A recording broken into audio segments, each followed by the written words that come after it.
era o antigo. Vamos ver. O outro aqui da semana passada estava todo em inglês, aí a professora que não entende direito já inglês, não, estava todo em inglês, todo esquisito, todo diferente. Bom, começou a gravar. Bom, gente, então eu vou começar hoje falando daquilo que eu coloquei lá para vocês, como eu tinha prometido para vocês, eu tinha prometido a semana passada, mas eu falei, deixa, o pessoal está fazendo esse exercício ainda, eu não acho que a gente tem que ficar muito sobrecarregado nessa hora, que são as questões de prática pedagógica, que é o que a gente vai fazer presencialmente, tá? Provavelmente, ou se não der para ser presencial, a gente vai fazer às segundas-feiras, quando mais para frente, talvez em abril, tá? Então eu coloquei aí para vocês algumas ideias. A gente dividiu a turma em 2 grandes grupos, porque a gente ainda pensa em ir presencialmente, né, e se for presencialmente a gente vai dividir esses grupos, mas eu coloquei para vocês algumas ideias ali no Aprender, e eu vou colocar elas aqui para vocês, tá. Primeiro eu quero falar para vocês um pouco, rapidamente, que era uma coisa que eu também queria ter falado presencialmente, infelizmente não deu, então eu vou falar bem rápido, porque a aula não teria a ver com isso. Deixa eu ver se é esse. É esse. Primeira coisa, não é esse.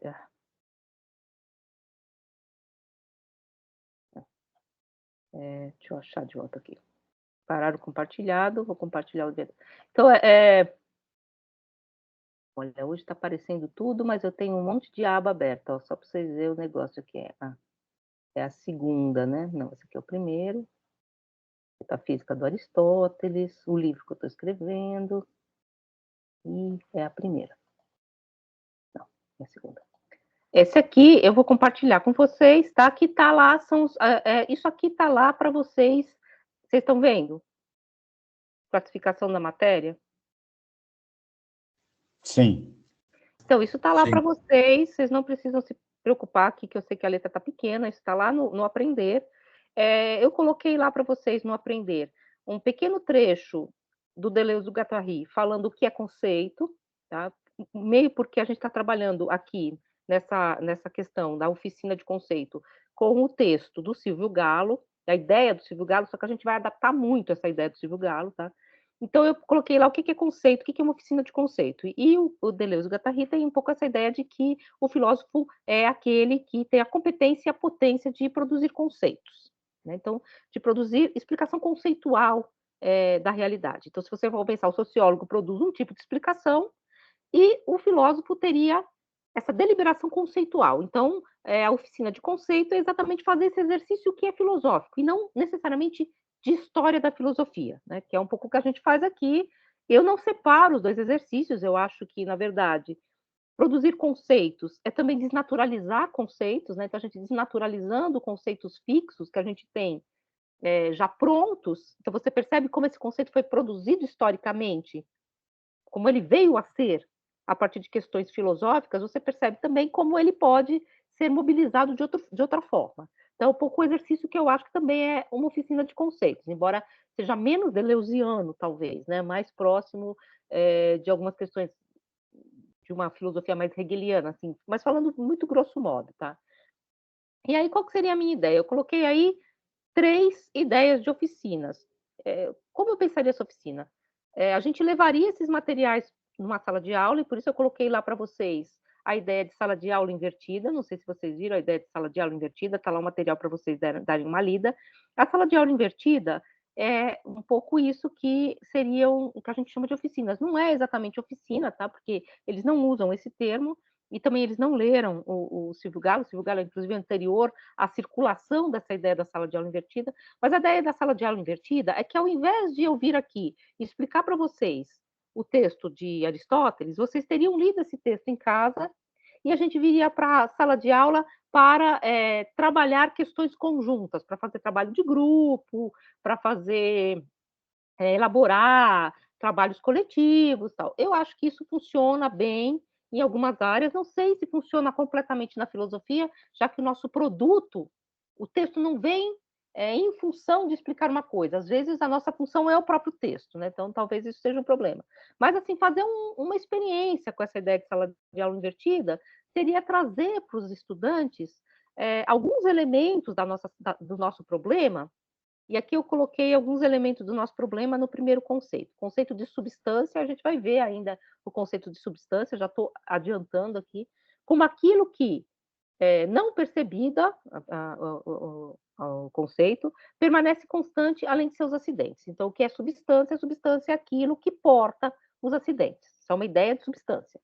E aí eu coloco um pouco a ideia de a palavra substância tal como ela aparece na química, que vale lembrar, tem um substrato filosófico também. Então, vocês vão mostrar para os alunos também como química e filosofia são coisas que se encontram. Então, você tem as substâncias puras simples, a substância pura composta, como elas são compostas, a ideia do átomo, né, que é uma ideia também de um núcleo menor, o núcleo indivisível, o átomo significa indivisível, então que é aquilo que seria o ponto final, o ponto último da matéria, então essa questão que aparece ali, e eu trago para vocês alguns trechozinhos de filosofia, por exemplo, Descartes, no que a gente vai depois trabalhar mais a partir de Spinoza, o trecho sobre a cera, que vocês devem conhecer das meditações metafísicas, né? Então, está nas meditações metafísicas, eu coloquei aí na segunda meditação, em que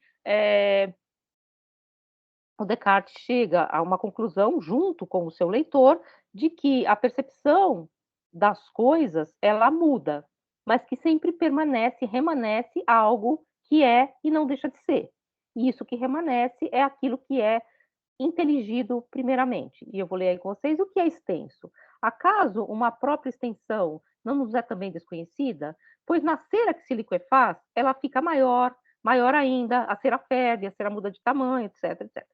E meu juízo é que a cera é e não será, está muito pequeno, se não pensasse suscetível de adquirir mais variadas, segundo a extensão, do que jamais abarcaria a minha imaginação. Então, a cera, ela é capaz de ter imagens, ela é suscetível de adquirir as mais variadas formas, e a minha imaginação é incapaz de dar conta de todas elas.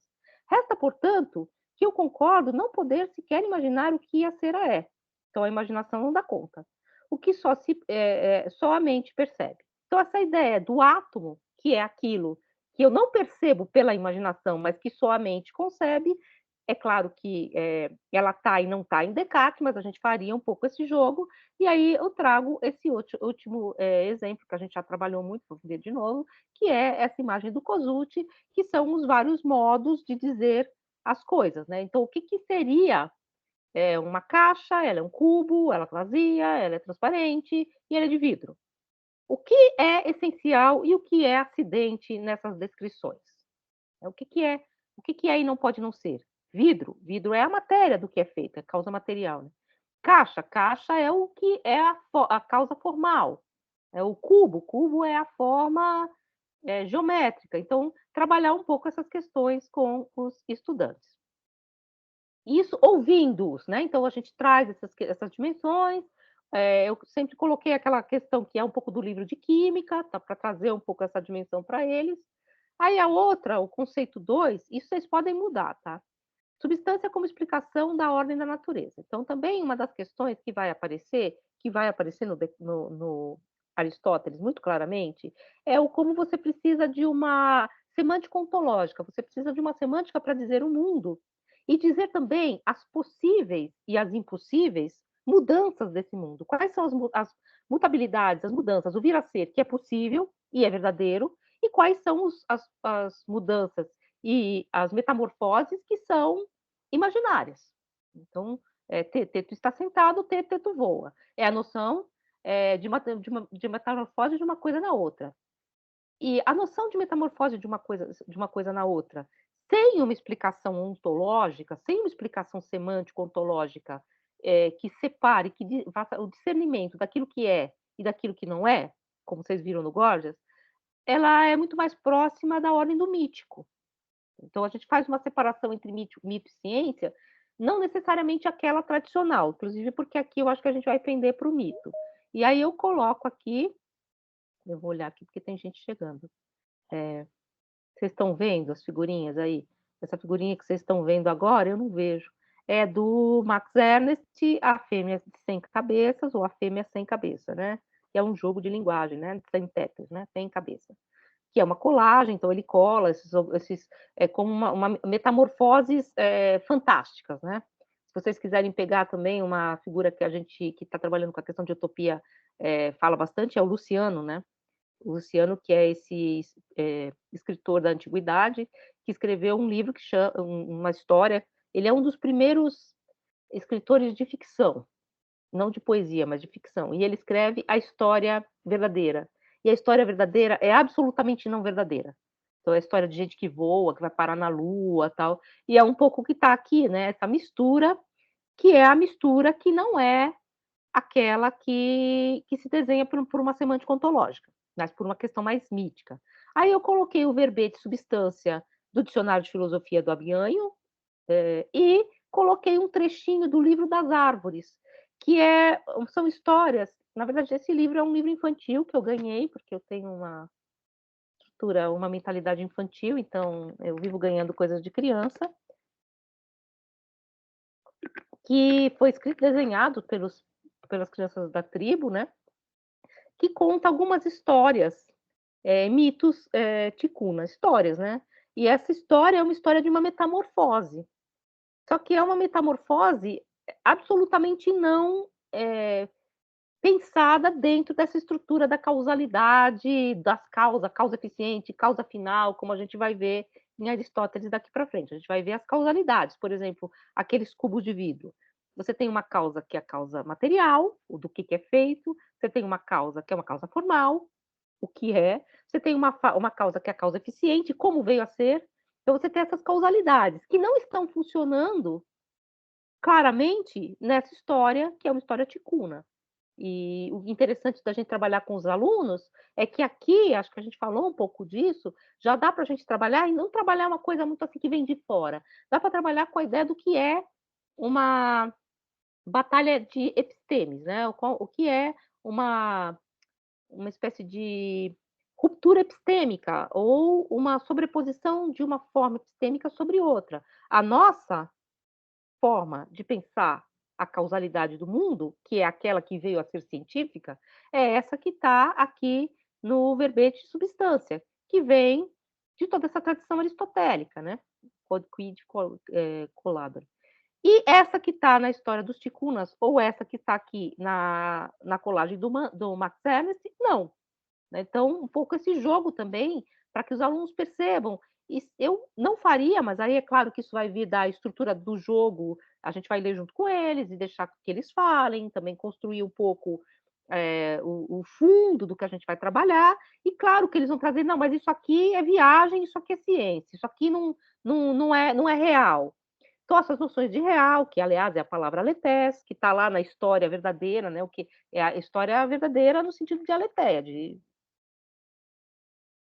real, que é imaginário. Então, como é que você joga com essas coisas, né? Então, dá para discutir isso com os adolescentes e construir com eles, antes de ir diretamente para o texto do Aristóteles, por exemplo, qual o problema do Aristóteles e qual também o limite do problema do Aristóteles, o que fica de fora, né? Então, essa historinha dos ticunas aqui é bem legal, que é bem assim, é uma metamorfose, aí rala foi buscar o genipapo, rala o genipapo, aí o genipapo, a pessoa vira um genipapo. É uma metamorfose, mas não é uma metamorfose ovidiana. Inclusive, acho muito legal isso. Eu vi o tradutor, que é um autor que a gente conhece muito, porque eu trabalho com ele na disciplina de estética, e aliás, é um cara que escreve sobre o Luciano, também lembrando, que é o Jacinto Lins Brandão, que é um helenista.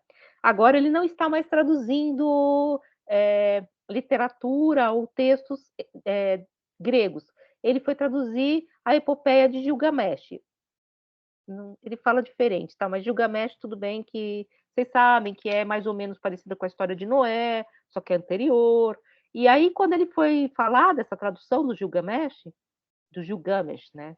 Falando, ele disse que perguntaram para ele quais eram as questões de tradução que ele podia trazer para a gente. Ele disse, por exemplo, eu não uso a palavra metamorfose, eu uso uma outra palavra, transformação, porque metamorfose é uma palavra marcada pela ideia das metamorfoses do Ovídio, que é uma palavra perpassada, portanto, pela cultura latina. E transformação não, porque vocês vão ver aqui nesse texto que não são as metamorfoses tal como aparecem na mitologia grega. por exemplo, as metamorfoses do Ovídio, que, enfim, já é bem posterior, mas, por exemplo, uma das metamorfoses famosas, né, enfim, dos textos do Ovídio, é da Galateia, que ela é uma escultura, o criador cria uma escultura que ele acha linda, ele quer ficar com ela, e ela se metamorfoseia em mulher. Tem a metamorfose, que é famosa também da Grécia Antiga, da Dáfne, em um loureiro. Aliás, Daphne é louro, né, em, em grego. Então tem todas essas metamorfoses. A metamorfose da Níobe, né, que é a mãe que perde os filhos, né, a, a deusa Leto mata os filhos dela. Ela tem, acho que, 11 filhos, sei lá, tem uma carralhada de filhos. A Leto fica com inveja e mata os filhos dela, e ela se transforma, ela é metamorfoseada num rochedo, né? Porque ela chora, então é um rochedo, tipo uma cachoeira, né?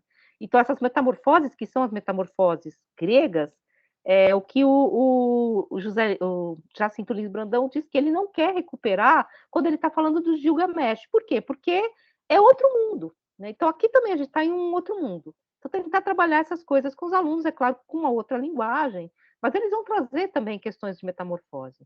E aí o conceito terceiro é de que a substância é aquele algo que tem essência própria, que é o que a gente está vendo aqui, é aquilo que é e não pode não ser, tem qualidades e quantidades específicas, que é este algo. E aí eu coloquei um comentário da Metafísica do Aristóteles, que é do Lucas Angione, que a gente está lendo.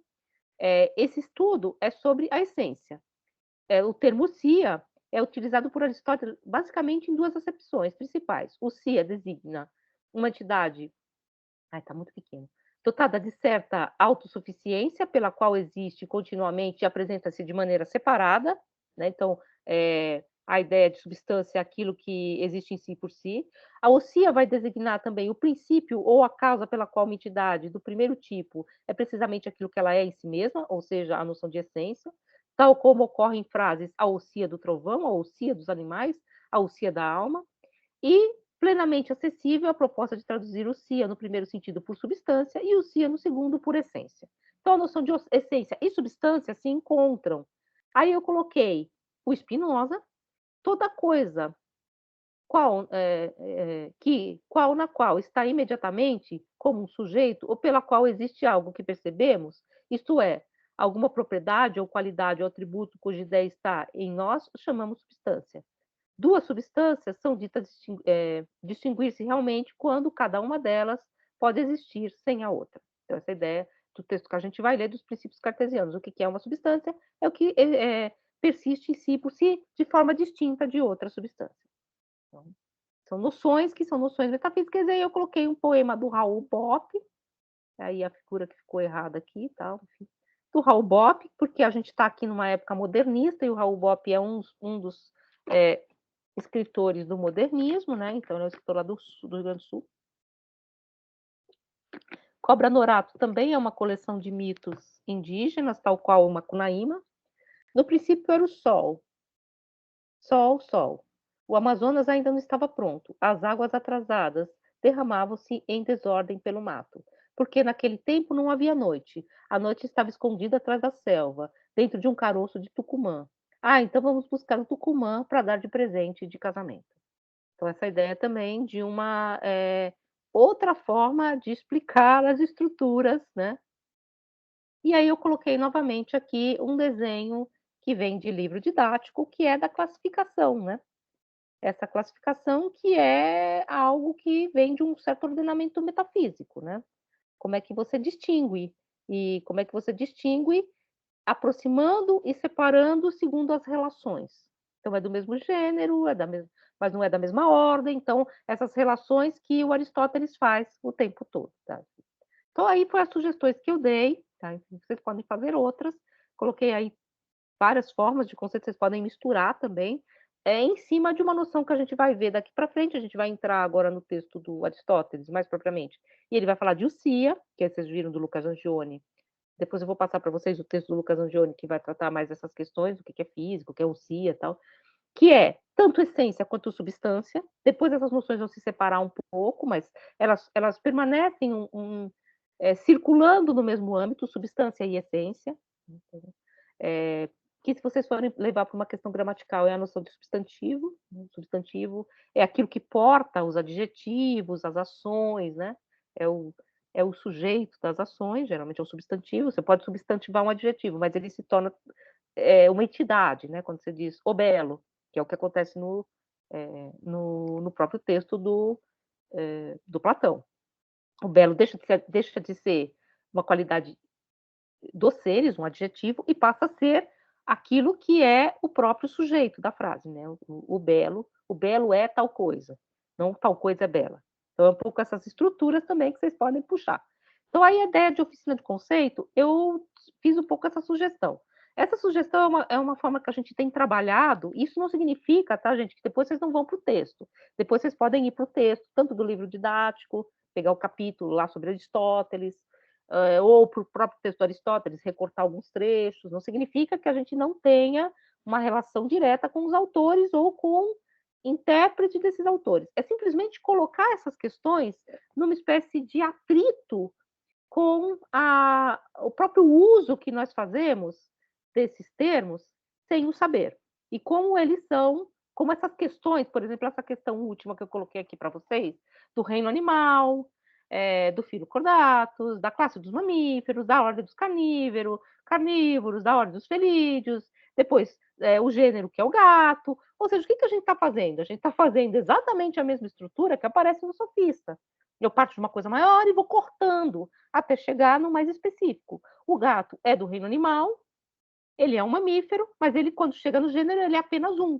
Então você vai especificando cada vez mais, até chegar aquilo que é e não pode não ser, né? Então você vai chegando, você vai afunilando. Isso aparece tanto no texto sofista quanto aqui, nas nossas formas de classificação, né? Nessa classificação do maior e vai afunilando. É um método, percebe? Então por isso que eu coloquei aí para vocês e também, porque vai aparecer questão de gênero, gênero num outro sentido, né? Assim, qualquer não é a questão do tal como nós usamos hoje em dia, né?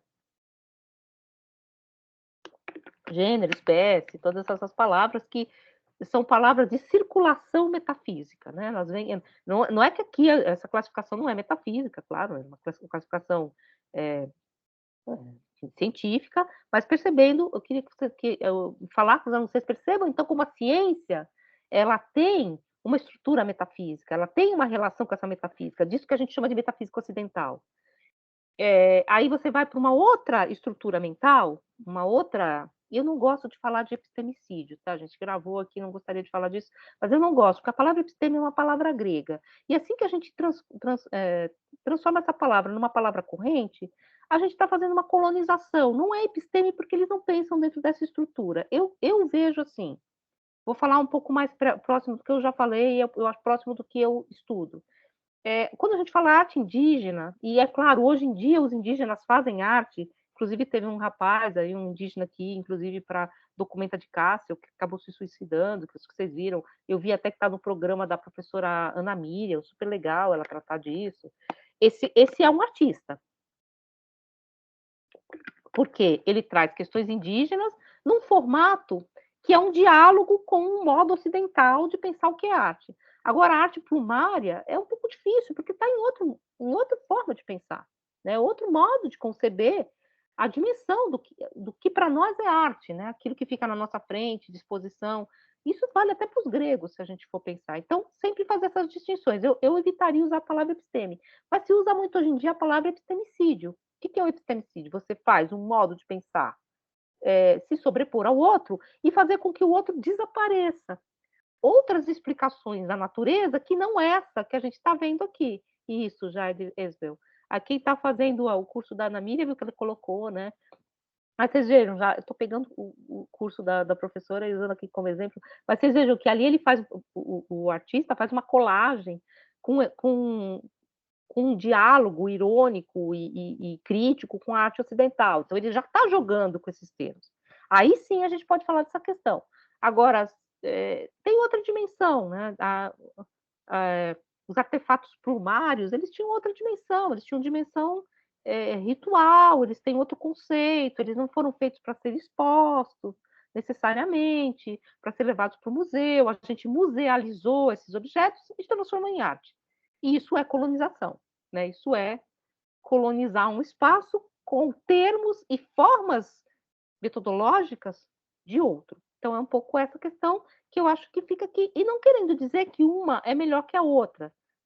Também não é dizer que por isso a gente vai jogar Aristóteles fora e tudo que vem a reboque, que é muito uma estrutura científica. Claro que a estrutura científica não é aristotélica, né? Não é isso. Mas vejam como as noções de substância elas são constantes na nossa construção científica, né? Claro que de Aristóteles para a química há um salto, mas há também continuidade. Muito mais do que da além do Tucumã para a química, percebem? É outra estrutura de pensamento, realmente. E também essa questão da estrutura de pensamento mítica, como o mito organiza as formas, as metamorfoses, todas essas questões que também podem vir para trazer essa dimensão do problema para os estudantes. Né? Então, você coloca os problemas. Essas são as minhas ideias, elas estão lá para vocês, tá? Eu coloquei também 2 livros ali, né? Coloquei um livro que vem do pessoal do IFB, falando nisso, esqueci de responder o e-mail do IFB que fez, mas nada a ver isso, vai ficar gravado agora que eu esqueci de responder o e-mail. Por exemplo, eu estou aqui ó, com um objeto de cultura indígena, né? Que eu exatamente comprei esse aqui quando eles estavam aqui, né? Na Funarte, eles estavam acampados aqui. Eu comprei, evidentemente, alguém pode achar que eu estou fazendo uma apropriação indébita, mas eu comprei como já pensando nesse atrito. É claro que eles sabem que isso aqui está sendo vendido como uma espécie de objeto entre culturas, né? Porque eu estou usando como um adorno que não é um adorno tal como eles usariam. Então tem todas essas dimensões. Eu não tenho tanta crítica ao jogo cultural, desde que ele não seja desigual. É um pouco essa questão. Aliás, tem um texto lindo, se vocês quiserem ler, quiserem ir para esse lado, que está num livro do Alfredo Bozzi, que aliás morreu de Covid no ano passado, num livro que chama Dialéticas da Colonização, que ele fala exatamente dos textos do Anchieta, do padre Anchieta, que são textos que estão entre, né? Porque se vale de uma estrutura de figuras que ele cria a partir de línguas indígenas, que ele transpõe, e de mitos que ele recria, e aí ele cria algumas coisas assim, para falar do bem e do mal, quer dizer, ele precisa se valer de estruturas indígenas. E o que o Bose diz, na Dialética da Colonização, ele diz, de forma alguma eu estou dizendo que aqui há qualquer beleza nisso que aconteceu. Haveria, e vale lembrar, o Bose era um homem religioso. Haveria, ele diz, uma bela troca cultural, né, de elementos de uma cultura a outra, se essa troca fosse não hierarquizada. Né? Se é uma troca cultural, é outra coisa, né? Porque a cultura é feita de trocas. A gente sabe que as trocas culturais na América não se deram desse modo, elas se deram de modo extremamente violento, e aí a gente fala de colonização, né? E aí de destruição de outras formas de pensar o mundo, de outras visões de mundo, ou de outras metafísicas, se você quiser, né? De outras formas de pensar a constância, a inconstância, o ser e não ser, né? O que existe, o que não existe, as dimensões do presente, passado, futuro, a dimensão da predicação, todas essas dimensões da linguagem são pensadas de outro modo. Então, acho que é bem interessante trazer essas coisas para os alunos e, claro, depois a gente vai ou para Aristóteles ou para alguma outra questão que vocês gostariam de tratar. Lembrando também, agora fechando, porque depois eu vou fazer um mergulho aí numa espécie de revisão geral, como vocês falaram, né? Ou a gente pode falar do Aristóteles, já vocês sabem, que os gregos também, exatamente como a gente está lendo aqui, eles podem ser vistos de outro modo também, né? Eles podem ser vistos por outras lentes, como um povo completamente diferente de nós. E isso também é muito interessante. Eles podem ser vistos como uma outra estrutura de pensamento, uma outra dimensão de concepção de mundo, da qual a gente simplesmente se apropriou e inverteu. Tá? Então, também isso existe todo um pensamento que está no Jean-Pierre Vernant, por exemplo, de que a Grécia, tal qual nós a concebemos como o nosso passado, é uma Grécia colonizada por uma estrutura de pensamento outra. Então, que a Grécia é o começo da Europa, não é algo que hoje em dia se diga sem várias mediações, explicando, o começo da Europa nesse sentido, como vai dizer o Heidegger, né? Dizer metafísica, dizer europeia, a mesma coisa, por isso, aí vem aquele monte de coisa. Então a gente nunca mais pode dizer essas coisas simplesmente. Então as minhas ideias são essas. Eu queria, se vocês quiserem aproveitar essas ideias, podem aproveitar. Se vocês quiserem trazer outras coisas, podem trazer, tá? Outras ideias.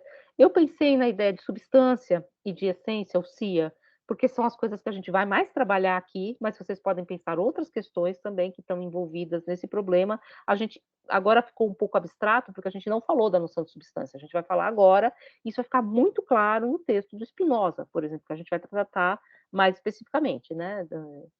Então, a gente vai ler esse texto do Spinoza, que não é um texto muito longo, que inclusive dá para ser tratado com os alunos em sala de aula, porque é um texto curto e fácil de ser lido estruturalmente, né? Porque ele é estrutural, ele é um texto lógico, né? É um texto geométrico, né? Como diz o próprio Spinoza, a maneira do geômetra. Eu vou parar de compartilhar, eu achei que eu já tinha parado. Vocês têm alguma pergunta dessa questão? Então, eu queria que vocês fossem pensando nisso. E aí o que a gente vai fazer? Então a gente dividiu aquele grupo, aqueles dois grupos, né? Alguns que vão pensar mais historicamente, então eu vou mais para Aristóteles e tal. Outros que querem pegar essas coisas meio doidona e pensar uma questão mais contemporânea, isso que eu trouxe aqui de, entre aspas, epistemicídio, pensamento decolonial, tarará, mas sempre numa linguagem que a gente consiga levar para os estudantes, tá? Assim, né? Tentando pensar que a gente está jogando isso para a sala de aula. Eu acho legal, como eu acho no geral, que a gente traga elementos que são elementos do que a gente conhece, porque eu acho uma coisa muito importante, a Marilena Chauí já fez essa distinção uma vez no texto, eu posso recuperar esse texto, ela diz que existe uma diferença muito grande entre autoridade e autoritarismo. A autoridade daquele que estudou significa simplesmente que essa pessoa teve um trabalho maior de organizar esse pensamento para levar para as pessoas, e isso não pode ser desconsiderado, e esse é também o papel do professor, né? Então, essa coisa do professor extremamente mediador, não sei se funciona, porque é esquecer exatamente que não existe uma imediaticidade do saber, né? Se alguém não senta, por exemplo, se o Reale não senta e organiza a metafísica e explica algumas estruturas para nós, fica muito mais difícil o nosso trabalho. Então, é claro que existe essa mediação, né? E é isso que a gente está fazendo, não é eu sei mais do que você. Eu organizei para vocês, que é isso também que vocês vão fazer. Tá? Então, eu acho que tem essa dimensão, mas tem também essa outra dimensão de tentar trazer camadas, né? Então, e sempre tentar, e é uma coisa que eu vou falar para vocês, que é uma coisa que eu tento fazer, sempre tentar transformar todas as perguntas e todas as formas de fala, mesmo aquelas que nos pareçam muito equivocadas, exatamente porque a gente está trabalhando num nível ali na escola, que é um nível, que é uma dimensão educativa, em boas perguntas. Não sei se vocês me entendem. Né? Porque eu vejo muito assim a gente recusando as perguntas. Eu acho que aí a gente inocula um vírus muito problemático que é não estou dizendo que a gente é intolerante, mas essa pessoa vai se fechar, né? Ela vai ser, tá, tudo que eu falo tá errado, pá. Então tenta transformar, mesmo aquilo que você acha assim, meu, que cara, que menino machista, sei lá. Pega a questão dele e transforma numa questão legal. Transforma numa questão para o debate. Então, isso que ele falou também é importante por causa disso, mas olha só, tem isso. Então, é uma dimensão também do saber coordenar, né? Como tornar filosófico uma conversa. E só fechando mesmo essa parte que está ali embaixo, tá? Vocês viram, tem o tópico, o tópico que a gente está trabalhando agora, que é o primeiro, depois vai vir o segundo, e o último tópico, eu vou sempre empurrar ele para baixo, são as práticas pedagógicas. É uma linguagem não violenta, mas eu acho outra coisa também. Vou falar uma coisa aqui agora meio no achismo, mas eu gostaria de escrever alguma vez sobre isso. A gente tem aqui na academia vários modelos de linguagem. Então, a gente tem a linguagem hegeliana, cheia de termos, a gente tem uma linguagem que é mais, vou ficar falando ossia, né, metafisicar. Ok, eu não acho que isso é arrogante, mas isso exclui, né? Exclui quem não é do métier. E é óbvio, porque nós somos especialistas. Nós estamos nos especializando. É que nem se vocês assistirem dois médicos conversando, a gente fica lá olhando, assim, sei lá do que eles estão falando. Então, tem esse nível, claro, e que a gente tem que decodificar. Mas existe também um nível de uma linguagem que está se tornando uma linguagem especializada, que é nossa, gente, eu vou falar isso, tá, enfim, mas com muitas, aspas, que é a tal da linguagem inclusiva, que às vezes acaba se tornando uma linguagem técnica, que quando o seu interlocutor não domina, ele se sente excluído. Não sei se eu explico, né. Ela acaba sendo, eu entendo que ela é um instrumento de luta, só que a gente não está lutando na sala de aula, tá. Então acho que é uma coisa que você tem que lembrar. A gente não está ali, brigando com os alunos. E claro, vai ter um limite que o aluno vai te, enfim, a gente já teve casos de aluno, caso de machismo, né, tal. Tem os limites, claro, não tô tem os limites, assim, né, de coisas que são realmente que passaram, do limite do debate. Só que eu acho que a gente tentar tomar cuidado com essas coisas, entende? Não chegar e jogar um balde de água fria, porque a gente tem muito isso também, eu vou desconstruir. A gente só desconstrói o que está construído, tá, gente, né, enfim. Vou desconstruir, eu lembro que quando eu era da arte, o pessoal falava: "Eu vou chegar lá e desconstruir a perspectiva, do Renascimento". Fala: "Pô, eles nem sabem o que é Renascimento, você não vai desconstruir nada, porque não tem nada construído lá". Então você chega no nada e joga um balde de água fria no nada, assim, então, aí a pessoa fica voando lá, nem sei do que essa pessoa está falando, sabe, você sai atirando para todo lado. Então, se falar assim para os alunos, explicar muito mais: "Olha, se usa assim por causa disso", né, as pessoas, algumas pessoas, por exemplo, eu sou da época que se usava arroba.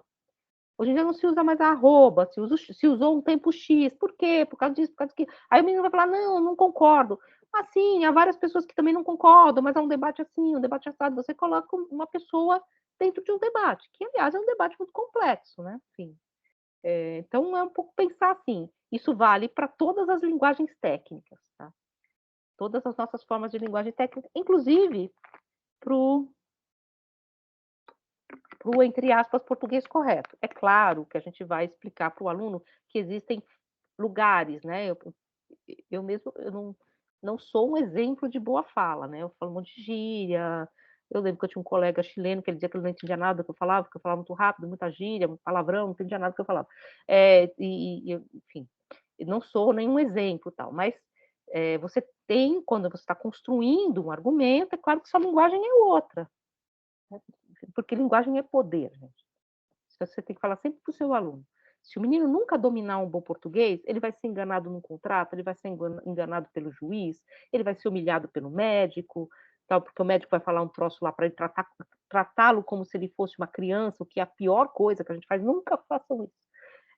Ninguém é infantil, às vezes a pessoa não domina uma terminologia, e a escola tem que fazer isso, ela tem que dar essas dimensões. É claro que você pode falar, e a gente faz isso também, né, falar uma linguagem com criança, uma linguagem quando você está falando com seus amigos, e você sabe que você está, falar linguagem inclusiva quando você precisar falar, mas também conseguir mostrar qual é o problema de não falar em outro lugar, enfim, sabe, fazer esses jogos. Então isso é um pouco coisa que eu queria trazer para vocês, e queria que vocês dessem uma olhada naquele material sobre a sala de aula invertida, o que a gente pode usar também, as coisas, eu tenho várias críticas àquele modelo, mas também, por outro lado, acho que tem coisas muito interessantes. Acho que a gente também não pode simplesmente dizer que: "Ah, não é assim", porque há várias pessoas estudando esses métodos.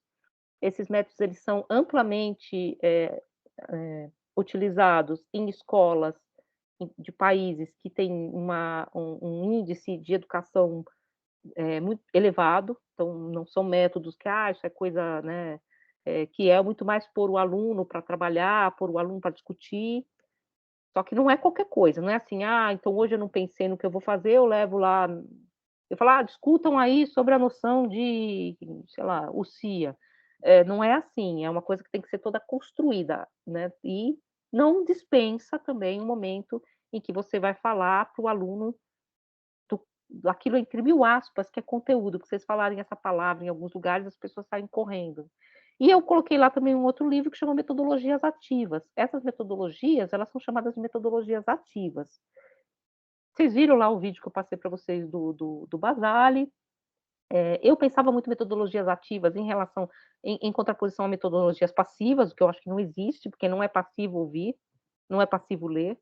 Mas o Basali colocou em relação nietzschiana com metodologias reativas, né? Então, aquela metodologia em que você põe o aluno fora do processo de conhecimento. Então, as metodologias ativas, elas são um termo técnico, tá? Então, também é legal conhecer, porque isso vai cair em concurso, nada a ver, mas vai cair em concurso do novo ensino médio, quando vocês forem prestar.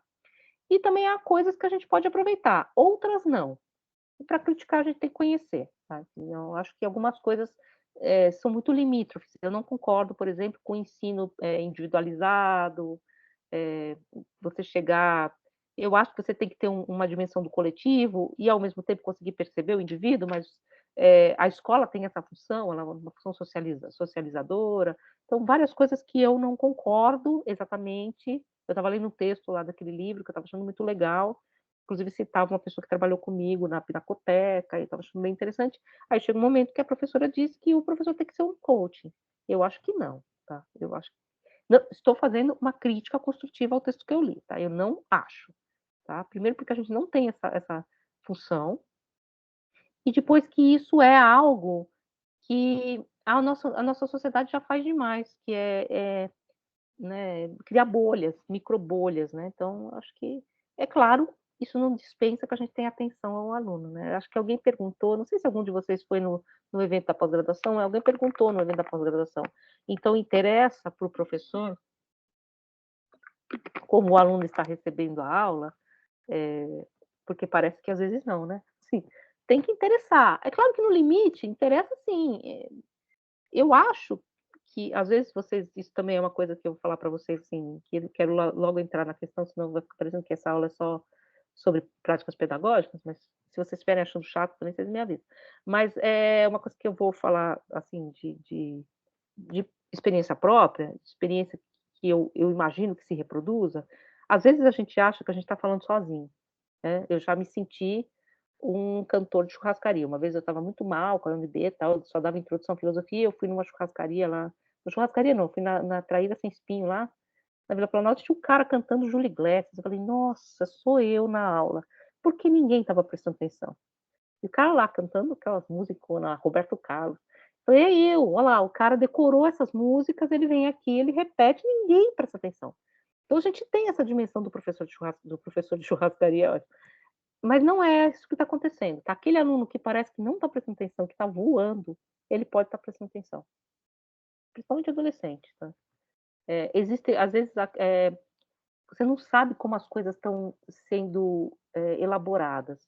Então, sempre pensar um pouco aqui, o que está acontecendo aqui? É uma interlocução em que há o papel do professor, o papel do aluno, que pode trocar de lugar, mas o que interessa é o que está se construindo entre. O que interessa é o que a gente está tecendo. O que a gente está tecendo são elementos em torno dessas questões do conhecimento. Então, não é nem o protagonismo do aluno, nem o do professor, mas talvez o do que a gente está construindo junto. E a gente está construindo, tá? Qualquer aluno que está ouvindo de Aristóteles, ele, ele vai ficar, nossa, que coisa, essa professora é uma mala, mas que coisa legal, tal, assim. Ou às vezes você fala uma coisa nada a ver, o aluno, ah, isso, professora, não sei o quê, não sei o quê, não sei o quê. Ele constrói um argumento super interessante, você fala, nossa, achei que esse cara não estava nem me ouvindo. As pessoas estão ouvindo. Tá? Claro que não é para simplesmente, vocês estão me ouvindo, se vocês quiserem ouvir, eu sou paga para isso. Não é isso. Mas só pensar também em relativizar um pouco essa questão, tá? De que os alunos não prestam atenção, eles fazem bagunça. A gente tem, eu sempre fui uma aluna assim. A gente tem capacidade de fazer bagunça e prestar atenção. Todos os alunos têm, principalmente adolescentes, né? Porque eles têm uma facilidade muito grande de manipular conhecimentos. É uma mente muito plástica, né? Dos estudantes. Tá? Então, levem isso em consideração. Então, eu deixei esse material lá no Aprender e vou fechar aqui, então, essa parte das práticas pedagógicas, por enquanto, esperando, depois do dia 18, talvez voltar, e se não voltarmos, a gente fazer a divisão das turmas, tá? Para a gente fazer oficinas. Okay? Oficinas nesse modelo que eu pensei aqui, que podem trazer outros elementos, vocês podem pensar outras estruturas, vocês podem dar uma lida lá nesse material que eu coloquei para vocês, se valer de outros instrumentos, por exemplo, o instrumento da equipe, eles falam muito de você fazer etapas, eu esqueci o nome, tem um nome técnico. Então, você faz várias etapas. Tem a etapa da leitura, da reescrita, e os grupos vão mudando de etapas. Então, você tem passagens, como se você tivesse um sistema, um circuito. Então, as pessoas vão mudando de função. Um tem a função de ler para explicar, depois muda a função de explicar para ler, fazendo com que os alunos eles passem por várias dimensões, por várias experiências em torno do mesmo objeto, que no nosso caso é o texto, ou um conceito. Tá? Então, vocês podem pegar também essa ideia, pode pegar várias ideias.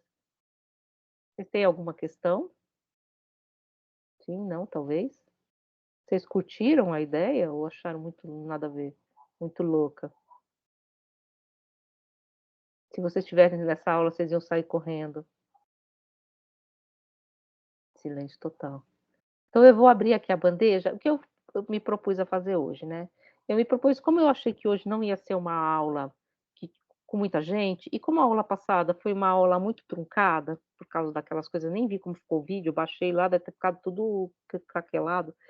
E como também eu quero retomar essas questões da metafísica com muito cuidado, e quando é um momento muito importante do curso, não vai ser muito longo, mas é importante, então acho que a gente precisa também dar uma, uma parada, assim, eu achei que seria interessante, vocês também concordaram, fazer uma revisão geral. Então, o que eu fiz foi juntar aqueles slides e eu vou repassar, então, as questões, como a gente já viu, então vai ser, na verdade, uma revisão geral e, claro, a gente depois pode conversar, não vou nem falar muito novamente das questões, vou passar essas questões em revista, e aí a gente traz novamente essas dimensões para a gente conversar. A ideia é bem diferente, porém muito legal. É uma ideia, assim, a partir do dia 18, então, a questão, a gente vai votar isso aí no colegiado. A reunião era dia 11, era dia 11 do 3. Hoje a gente recebeu um e-mail do coordenador e da chefia, na verdade, já mudando essa reunião para dia 18, o que para mim indica que a gente não vai ter essa mudança tão no horizonte, porque se fosse para mudar, eu imagino, tá, eu, Priscila, que a gente teria que ter uma reunião logo. Porque também mudar, se a gente vai entrar com presencial, isso não pode ser assim, tipo, em abril, a última semana presencial. Pode ser, mas aí vira uma coisa um pouco uma reunião, porque tudo vai ter que ser organizado, a gente vai ter que se organizar, vocês vão ter que se organizar. Né? Assim, eu acho que o retorno vai ser muito difícil nesse sentido também. Reorganizar a vida, né? Reorganizar, eu vou ter que tirar aquelas bolsas que estão tudo guardado ali, o sapato, eu não uso sapato, nada a ver, isso está gravando. Mas eu não uso sapato, acho que há 2, 3 anos. Eu não gosto de usar sapato, então acho que meu pé nem entra mais no sapato. Aí, assim, a gente vai ter que reorganizar, como dizem alguns professores, eu vou ter que pegar a calça jeans que não entra mais, né? Mas a gente vai ter que reorganizar a vida. Isso não pode ser da hora, assim, tipo, no finalzinho, né? Então, eu imagino que a reunião ter sido mudada do dia 11 para o dia 18 já é algo que sinaliza um pouco aquilo que o João falou, né? Infelizmente. Tá? Mas mantenho vocês informados. Eu, da minha parte, professora Priscila, não vou dizer que estou louca para voltar, porque tem toda essa dimensão do não sei. Estou achando que está muito nebuloso. Mas, ao mesmo tempo, eu sei que assim, a primeira semana a gente volta e na outra semana é como se nada tivesse acontecido. Eu tenho certeza que vai ser assim. Porque a gente retoma um fio que foi partido. Agora, eu tenho certeza que isso. Aí a gente vai fazer as oficinas, vai ser super legal e tal. Mas eu estou aqui sempre, eu estou respondendo também a questões, também acho que se a gente vai para a UNB furando um certo bloqueio, e acontece alguma coisa, eu acho que não vai acontecer mais nada, mas enfim, né? Vamos. Mas espero que. Muito louco, tô suando. Espero que dê certo, tá, gente? E vou compartilhar agora. E aí, esse slide depois eu coloco lá para vocês. O slide, na verdade, é o slide geral. É para isso estar compartilhando com vocês. De todos os slides que a gente viu. Está compartilhando? Sim, não? Tá. Sim, professora. Isso também, assim, o slide, tá? Não estou dizendo que minha aula é um exemplo, tá? Odeio essas coisas de quando a gente fala de ensino, porque parece que você está se pondo como um exemplo. Mas se vocês quiserem usar partes do slide, eu acho que é uma boa, na minha humilde opinião, trabalhar com texto nesse modelo, o texto está presentificado, sabe, sim. Então, porque o texto é forma e, portanto, ele também é visual e é muito interessante ler junto, né. Eu acho que ler junto é um diferencial que a sala de aula pode trazer, e ajuda que as pessoas consigam ler, né.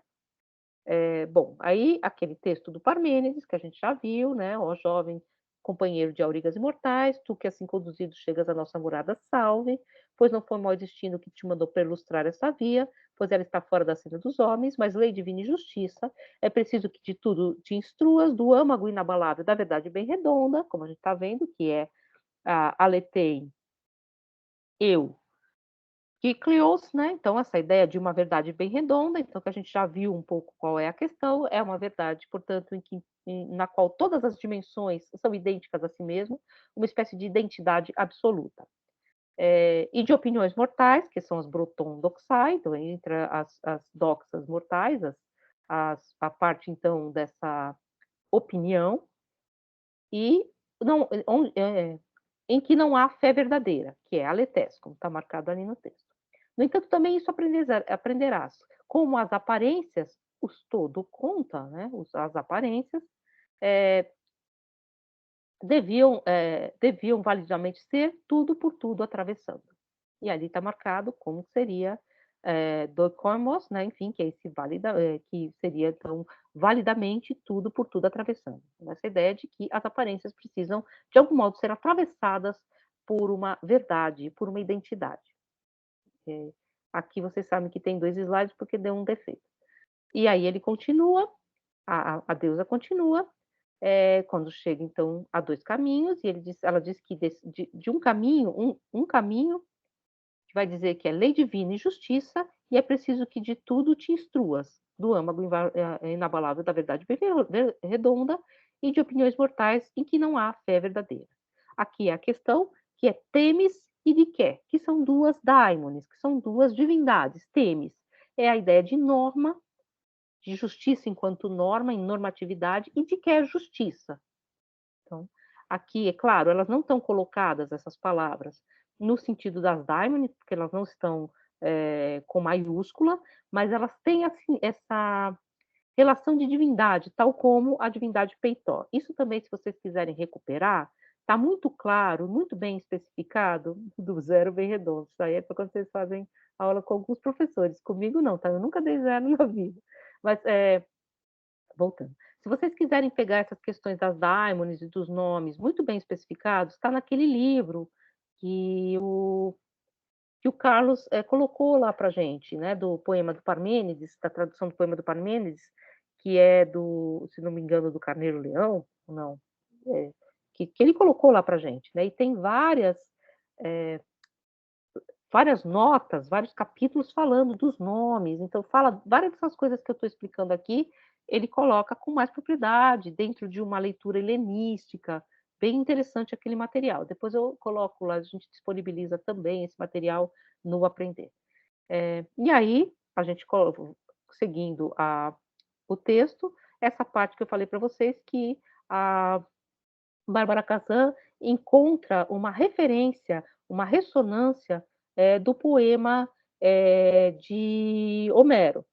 E aí ela pega inclusive essa parte, né, por outro lado, imóvel, no limite de grandes liames, Desmond, e sem princípio, Anarcon, e sem pausa, Apóstolo. Então, essa ideia de que depois vocês vão ver, como a gente viu, como o Gorgias trabalha essas oposições, mostrando que essas oposições, o imóvel e o móvel, eles são intercambiáveis, o que não tem princípio, o que tem princípio, e a gente fica sempre ou de um lado ou de outro, que é depois vocês vão ver no Sofista do Platão, em que o Platão diz, o estrangeiro diz, né, o filósofo é aquele que não quer um lado ou outro, ele quer pensar os dois e encontrar, na verdade, uma espécie de solução terceira, dialética desses dois elementos. Então, ele não quer nem o imóvel, nem o móvel, nem ficar preso a uma espécie de imobilidade e nem ficar preso a uma mobilidade, porque você cairia infinitamente em contradições. E aí eu coloquei o trecho da Odisseia, tá, que mostra que é exatamente o mesmo termo, que é traduzido por liame, né? Desmond, né? Esse termo que é traduzido pelo tradutor dos pensadores, José Cavalcanti, né, por Liames. Eu acho que a tradução do Carneiro Leão, que a gente também estava trabalhando, também vai por aí. E aí, essa frase, que é a frase que a Bárbara Kazan vai trabalhar mais propriamente no livro em que ela vai comentar o Tratado do Não-Ente. E aí ela fala assim, quieto leguem, deixa eu tirar a coisinha aqui da frente, te noien de omniminai. Então, aí as traduções que ela trouxe. Ela trouxe primeiro a tradução do Heidegger. Necessário, assim, o dizer igualmente o pensamento, ente, ser. Então, aqui o Heidegger já percebe também que há essa transposição do ente e ser. Então, há uma espécie de substantivação. Você arranca um sujeito desse predicado ser, o ente. A tradução do José Cavalcanti, necessário dizer e pensar que o ente é, pois é ser. A tradução do Carneiro Leão, faz-se necessário trazer a fala e prescrutar e o ente ser, pois é ser. A tradução que a Bárbara Kazan cita, que é do Bollock, do Heisman, que ela acha que é mais interessante porque marca esse to, que é um termo, é uma forma arcaica para algo, isto, para o ti, que depois vai aparecer claramente nos outros textos, né? Logo, tinós, peritinós, né? Do seu ti, né? Do tinós, do que algo, que aparece aqui numa forma mais arcaica, numa forma menos próxima da linguagem que a gente conhece, do grego, que é o to. Preciso dizer e pensar, isto é ser. Essa é a minha tradução. Então, essa intervenção que a Kazan marca, que a Bárbara Kazan marca, de uma ideia de sujeito, uma ideia de que isto é, não é ser, já é isto é. Algo porta a capacidade de ser. Algo porta, portanto, essa relação predicativa, ser. E aí, no nosso trechinho aí do box, cube, vazio, claro e vidro, se vocês quiserem, vocês podem traduzir para o português ou brincar também com o inglês, porque o inglês fácil, até eu sei, né? Mas assim, porque fica legal, né? Essa ideia de descrição e o que é a descrição também nesse sentido filosófico. E aqui eu coloquei, pois ser e nada não é. O ser tira de si mesmo o seu predicado. Algo, isto, ti, possui o predicado é. E nada não pode se desdobrar em nenhum ser fora de si, não se constituindo em sujeito. Impossibilita essa substantivação. E aqui eu coloquei para você vocês novamente a ideia que está no poema do Parmênides, de que a verdade, ali que está marcado em negrito, é uma esfera, redonda como uma esfera, igual em todas as partes, absolutamente idêntico a si mesmo, em uma completa assimilação do sujeito no predicado, ente, do qual o isto é arrancado. Então, apesar de haver essa relação do sujeito a algo que está fora dele, ou a algo que é colocado sobre ele, né, se a gente for pensar nessa relação de sujeito e predicado, é como se precisasse haver uma completa assimilação de uma coisa à outra, aqui no caso da verdade bem redonda. É por isso que ela é uma esfera, ela é uma esfera perfeita. E aí a gente vai para o Gorgia, dizer um dizer. Estou só repetindo, tá, gente? E aqui eu retomo, né, o mesmo slide, e aí pego o Tratado do Não-Ente. Infelizmente, gente, eu não encontrei em grego, tá? Enfim, tem em grego para vocês lá no texto de vocês, mas não ia conseguir recortar e colar e não ia conseguir transformar em algo legível, porque o slide, inclusive, eu brigo com ele para ele aceitar esses textos gregos, né? Com efeito, se o não-ente é ente e se o ente é ente, todas as coisas são, pois ente e não-ente são. Não é necessário com efeito que se o não-ente é, o ente em função disso seja, ou não-ente seriam segundo seu próprio discurso. Então, é uma questão discursiva. Com efeito, da mesma forma que Gorgia diz que se o não-ente e o ente são a mesma coisa, o ente não é e o não-ente também não, de modo que nada é. E por inversão, pode-se de maneira semelhante dizer que tudo é. Com efeito, o não-ente é, assim como o ente, de modo que tudo é. E aqui É um pouco aquela questão que a gente viu no sofista, eles estão numa indiscernibilidade completa entre os modos de dizer ou os modos de acesso ao ser, porque eles se equivalem. E vale lembrar que o Gorgias passa em revista também várias outras questões que aparecem no poema do Parmênides e em outros autores da época de Parmênides, que é a mobilidade e a imobilidade, que também são repassadas a Gênese e a não Gênese, que também são repassadas essas oposições no Sofista de Platão. Essa questão aqui eu acho bastante importante também, que eu marco para vocês, pois para começar, ele não diz uma cor, croma, mas diz um dizer, de modo que não há nem o conceber, nem o ver da cor, não mais que do ruído ao apenas ouvir. Então, quando eu digo vermelho, uma croma, uma cor, e aqui croma, né, é um sentido de cor, porque a gente tem outro sentido de cor que é farmaco. Essa croma é a cor em si mesmo, farmaco, né, palavras derivadas do termo farmaco é a cor pigmento, é a cor coisa. Aqui é croma. Ela é uma cor, mas não, eu não digo uma cor, eu digo uma palavra que se põe em relação a uma cor. E aí eu coloco para vocês, que também pode ser uma brincadeira, isso que vocês podem levar para a escola, se vocês quiserem. Aqui a cadeira mesma, a imagem da cadeira e a descrição da cadeira. São 3 cadeiras ou apenas uma cadeira e símiles da cadeira. E isso vai aparecer muito claramente no Sofista, do Platão, quando o estrangeiro encontra na arte da sofística uma proximidade com a mimética. E aí, voltamos ao começo do texto do Gorgias, nada diz, ele, Gorgias, mas se é incognoscível, se é cognoscível, não é, no entanto, mostrável aos outros. É um pouco a questão. Né? Se eu conheço, eu não sei mostrar, porque eu não tenho uma semântica ontológica para dizer isso, eu não tenho uma ordem discursiva para dizer o que é.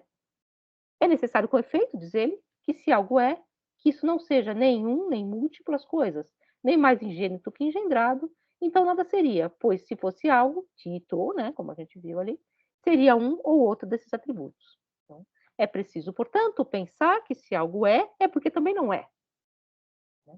É preciso pensar que esse algo que é um, mas também é múltiplo as coisas, né? Como aquela questão da caixa.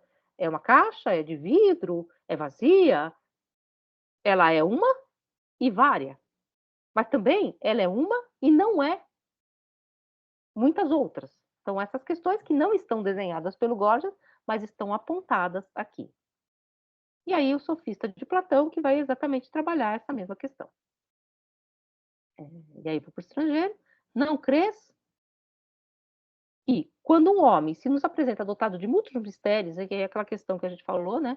Ainda que para designá-lo baste o nome de uma única arte, e aqui lembram que a gente falou lá, eu mostrei para vocês a questão das classificações, né? É o grupo dos animais, depois você vai para os mamíferos até chegar no gato, é um pouco que o Platão faz em relação ao sofista, a partir da figura do estrangeiro, ele vai cortando, ele vai cindindo e vai particularizando a arte da sofística. Só que ele chega a uma arte que, mesmo particularizada, é múltipla. Ela tem vários polos, ela é múltiplos estéreis, né? Ela tem múltiplas capacidades. Né? Então, que arte é essa? E aí ele diz que essa arte ela é tal qual a mimética, que é capaz, que se diz capaz, né, de produzir tudo o que há, mas só produz dessas coisas que há uma imagem. Assim, o homem que se julga capaz, por uma única arte, de tudo produzir, como sabemos, não fabricaria, afinal, senão imitações e homônimos das realidades. Hábil na sua técnica de pintar, ele poderá, exibindo de longe os seus desenhos aos mais ingênuos meninos, dar-lhes a ilusão de que poderá igualmente criar a verdadeira realidade e tudo o que quiser fazer. É a mesma argumentação que está na República, livro 10, tá? Que é essa ideia de que o pintor, tal qual um homem com um espelho às costas, é capaz de dar para nós a imagem de que produz todas as coisas do mundo, mas que produz das coisas do mundo apenas uma ilusão, que é capaz, no entanto, de enganar os mais incautos, os ingênuos meninos. E ainda ele vai fazer uma outra oposição que eu também acho bem importante, não só para a estética, mas também como comparação aqui dentro da questão metafísica, que é entre uma mímese que é eicáste, que é colada a coisa, cópia, e uma mímese, que é essa que a gente está vendo aqui mais ou menos, é uma mímese que não quer simular terceira dimensão ou simular um elemento que não está ali, e uma mímese, e aqui eu coloco uma pintura grega, que é o rapto, não sei se é das Sabinas ou da... eu fiquei pensando nisso, tá, gente? Nada a ver uma coisa com a outra. A gente tem várias pinturas de rapto, né? E rapto, vocês sabem que é um sinônimo de estupro, né? E a gente sempre admirou, né? O rapto de Europa, o rapto das Sabinas, né? Mas enfim, isso só uma questão que a gente também coloca, porque como a gente naturaliza as coisas. Então, aqui vejam essa pintura, como apesar de bastante degradada, é, se, se coloca aqui para nós uma ilusão de dimensão, uma ilusão de movimento, uma ilusão de colorido, como se esse colorido fosse cambiante, como se estivesse batendo luz nessa vestimenta, vocês veem esses tecidos esvoaçando, como se houvesse, portanto, algo que está simulado, mas não está aí. Então, dando a mão, né, dando um adeus à verdade, esse pintor, que é o pintor fantástico, Fantastique, ele capta das coisas o seu próprio fantasma. Ele não capta das coisas a sua essência, mas sim a sua mera aparência volátil, assim, que está no tempo, que está na mutabilidade, que é o que está dado nessa pintura, né? É uma aparência que capta exatamente os reflexos, os movimentos, a terceira dimensão, como se também captasse uma espécie de fragmento de tempo, né? Então essa figura que é meio cortada, que escapa da nossa ordem da visão, é claro que essa pintura foi recortada, mas percebam que tem um enquadramento, nossa, essa palavra é bem anacrônica, mas um enquadramento que capta muito mais, como se tivesse acabado de entrar na nossa frente, capta muito mais o movimento do que faz com que a coisa apareça para nós no centro da cena, como mais ou menos aparece aqui, né? As coisas estão em uma relação processional. Isso depois a gente vai chamar no futuro de enquadramento fotográfico, mas aqui não, né? A primeira arte que distingue na mimética é a arte de copiar. Ora, copia-se mais fielmente quando, para melhorar a imitação, transportam-se do modelo as suas relações exatas de largura, comprimento, profundidade, as cores tal como convém. Aqui, por exemplo, as cores são batidas pela luz e sombra. Então, você tem um jogo de luminosidade que não está lá, né, que na verdade é algo que é cambiante. Como? Diz Teteto. Não é assim que procuram fazer todos os que imitam? Menos aqueles, pelo menos, que devem modelar ou pintar uma obra de grandes dimensões, porque ele vai ter que corrigir a paralaxe, né? E aí, dando de mão à verdade, não sacrificam os artistas as proporções exatas para substituí-las em suas figuras pelas proporções que dão ilusões? É exatamente o que vocês estão vendo aqui nos braços dessa figura. Eles são encurtados para parecer que ela está sendo projetada num espaço em terceira dimensão que não está aqui. E aí ele continua, então, dizendo que o sofista exatamente está próximo, os discursos do sofista estão próximos desse tipo de mímese, de uma mímese fantástica, porque os discursos, eles são cambiantes. E aí ele vai dizer, então, que ela concebe os não seres como sendo de algum modo e que se impõe se quer que o erro, por menor que seja possível. Então, como é que a gente faz? A gente fica preso a esse não ser que a gente não pode dizer? Neste caso, creio que também esse discurso seria condenado por falso, pela mesma razão que o é de dizer dos seres que eles não são e dos não seres que eles são. Isso aqui a gente está na mesma questão que a gente viu lá no Gorgias. Poderia ser ele falso por alguma outra razão? Não vejo nenhuma outra, mas o sofista recusará. Haverá algum meio de fazê-la aceitar por um homem de bom senso, de fazê-la aceitar por um homem de bom senso, quando já anteriormente concordou ele que ali está algo de impronunciável, inefável, inexprimível e impensável? Compreendemos, Teteto, o que o sofista pode dizer? Como não compreender que ele nos acusará de dizer algo agora, o contrário do que dizíamos? Então, aqui meio eu lembrei do Raul Seixas, né? Eu prefiro ser uma metamorfose ambulante. Então, exatamente o que eles estão dizendo, é preciso estruturas, né, discursivas para dialogar com o sofista. E aqui eu coloquei novamente o Kosuth, né? Isso aqui para você dizer que não é, você de alguma forma tem que dizer, né. Para que algo seja negado, esse algo se põe. E para defendermos, teremos necessariamente de discutir a tese do nosso pai Parmênides e demonstrar pela força dos nossos argumentos que, em certo sentido, o não ser é, e que, por sua vez, o ser, de certa forma, não é. Então é isso que a gente vai ver nessa questão, eh, do sofista, né. E aí eu coloquei aqui: sem, pois, qualquer espírito de discussão ou de brincadeira, suponhamos que, ponderada seriamente a questão, alguém que nos ouve tivesse que indicar a que objeto se deve aplicar esse nome de não ser. Pensamos com ele o que o aplicaria, a que objeto, com que qualidades, quer seu próprio pensamento, quer em explicação que então tivesse de apresentar. E aqui eu marquei o ti, né? E qual é a questão?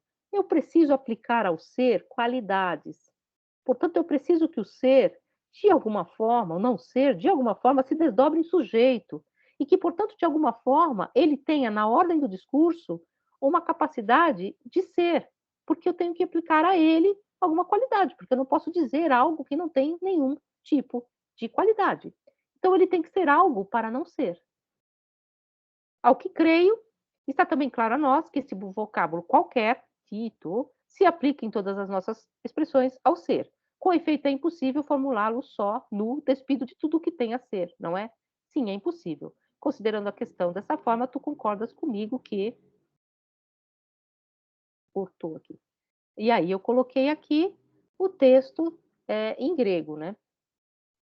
E aqui eu marquei, na verdade, né, nesse trecho, ti legonta enge ti legen. Então, eu falo de algo, né, eu falo de algo, ele se aplica a algo. Então, eu digo algo.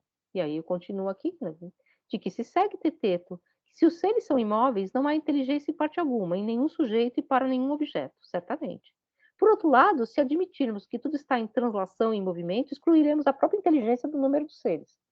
Então, aquilo que ele está meio no mesmo exemplo do Gorgias. Haverá jamais, a teu ver, permanência de estado, permanência de modo e permanência de objeto, onde não houver repouso? Então, haverá alguma coisa da qual eu posso dizer algo, se essa coisa está sempre lançada na imobilidade?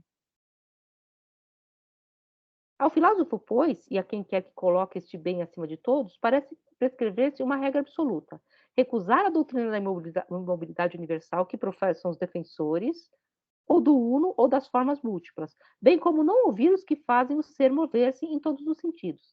É preciso que imite as crianças, né? Como diz aqui os paidem, né? Imitem as crianças que querem ambos ao mesmo tempo, admitindo tudo que é imóvel e tudo que se move, o ser e o todo ao mesmo tempo. Então, é preciso, portanto, poder pensar essas dimensões e poder dizê-las de algum modo. E aí, aqui novamente, eu coloco outro exemplo do Kosuthi. É vidro, mas também é uma palavra, também é um material e também é uma descrição. E aí, dizer algo sobre algo, o sofista de Platão, que foi a última aula. E aí, então, a gente encaminha a solução, tal qual ela aparece no Platão. Vocês estão aí ainda ou todo mundo já foi embora? Não, estão aqui. Foi todo mundo embora, né? Não tem mais ninguém. Estou aqui, peraí. Voltei. Assim, cada forma encerra uma multiplicidade de ser e uma quantidade infinita de não ser. Logo, é necessário afirmar que o próprio ser é outro que não o resto dos gêneros. Então, é preciso pensar que a forma peri, ela tem uma circunscrição, e a perium, ela tem uma não circunscrição. E é preciso, portanto, pensar que para ser, tom, auton, tom, aleon, heteron, inai, é preciso também não ser. A alteridade, heteron, faz parte do que é. É uma alteridade constitutiva do ser. E é isso que também a gente vai ver no Aristóteles. O discurso, desde que ele é necessariamente um discurso sobre alguma coisa, pois sobre nada é possível haver discurso. Vou pronunciar diante de ti um discurso, unindo um sujeito a uma ação por meio de um nome e de um verbo, e tu dirás sobre o que é esse discurso. E aqui ele fala exatamente Tinós enai logon. É preciso dizer algo, é preciso logon dizer algo sobre algo. Tinós, é preciso dizer algo sobre alguma coisa. Há discurso sobre alguma coisa, não há discurso sobre nada. E aí ele vai dizer aqui embaixo que eu ligo, portanto, um pragma praxei ti onomatos. Eu ligo o nome a um verbo, a uma cópula de algo a algo. E é isso que é da ordem do verdadeiro ou falso. Aqui caiu o i, tem a dinaton também, tá? É dinaton, tá? Medetinosa dinaton. Caiu aqui para baixo. Eu tenho que puxar essa caixinha para não ficar assim. No outro que está com vocês não tá, esse aqui que ficou. E aqui, só para dar um exemplo também, um pouco essa questão da verdade bem redonda, na qual a coisa se assimila ao seu próprio dizer, em que não há, portanto, nenhum tipo de espaço entre o que é dito e aquilo que vem a ser pela palavra, o Kosuth faz essa brincadeira do neon. É um neon de neon. E aqui também eu coloquei para vocês o não, que não pode ser, não é, do Arnaldo Antunes, né, como uma espécie de brincadeira do círculo, né? E aí, qual é o exemplo do estrangeiro? Ele diz que teteto está sentado, ou seja, ao nome ele acopla um verbo, que é um discurso. E ele diz também o estrangeiro, tal como vai aparecer depois da interpretação no texto do Aristóteles. Né? Dizer teteto não é verdadeiro ou falso, é apenas dizer um nome. Eu só digo algo da ordem do verdadeiro ou falso, ou seja, só há um discurso qualificado, eu só faço um discurso quando o teteto está ligado, acoplado, quando há uma relação de algo a algo, quando o teteto está ligado a um verbo, acoplado a um verbo, ou alguma qualidade, ou alguma quantidade. Teteto está sentado será um longo discurso? Não, aliás, bem curto. Cabe-te, pois, dizer a propósito de quem e sobre o que ele discorre? Evidentemente, a propósito de mim e sobre mim. E este, qual? Teteto com quem agora converso voa. Aqui, ainda, só há uma resposta possível a propósito de mim e sobre mim. Mas cada um desses discursos tem necessariamente uma qualidade. Podemos dizer que um é falso e o outro verdadeiro. Ora, aquele que dentre os dois é verdadeiro diz sobre ti o que é tal como é. Claro. E aquele que é falso diz outra coisa que aquela que é. Sim. Diz, portanto, aquilo que não é, mais ou menos. Ele diz, pois, coisas que são, mas outras que aquelas que são a teu respeito. Pois, como dissemos, ao redor de cada realidade, de cada ser, de certo modo, muitos seres e muitos não seres, né? Que circulam. E aqui eu coloquei para vocês esse trecho em branco, pseudon e aleté. Então, essa oposição entre falso e verdadeiro. E aí, novamente, essa questão do hétera, aquilo que é diferente, que faz parte da circunscrição daquilo que é. Né? Então, o que é peri ekaston enai é também composto daquilo que é hétero, daquilo que é diferente, daquilo que é uma alteridade absoluta. E aqui novamente caiu aqui, tá? O cai, tá? Esse i aqui tá aqui em cima. Fazem te cai apofazem. Ou seja, há uma qualificação do discurso. O discurso é afirmativo ou negativo. Então, essa qualidade do discurso, fazem te cai apofazem, é o que vai, portanto, levar à construção possível de um logos, de uma língua capaz de dizer o ser, que o próprio Platão chama de gramática. E depois vai aparecer naquilo que o Lucas Angione chama, em relação a Aristóteles, de semântica ontológica, ou seja, como dizer o ser e o não ser. Então, foram as aulas até agora, né, num certo grande resumo, que talvez ajude ou não, né? Eu achei que hoje era um dia meio feriado, então as pessoas não viriam muito, e achei que talvez para refazer esse percurso poderia ser interessante. Eu não sei se vocês têm alguma questão. É claro, eu vou arrumar esse slide, porque na verdade o que eu fiz foi compilar os outros slides, e nos outros slides eu tinha ajeitado, porque as letras gregas, para elas não desconfigurarem, elas entram como imagem, e elas ficam cortadas às vezes, né? Corta a palavra, né? Enfim, vou dar uma arrumadinha, mas eu acho que já dá. Na verdade, eu só estou marcando ali alguns termos, né? Eu estou marcando esses termos porque a gente vai recuperá-los mais à frente.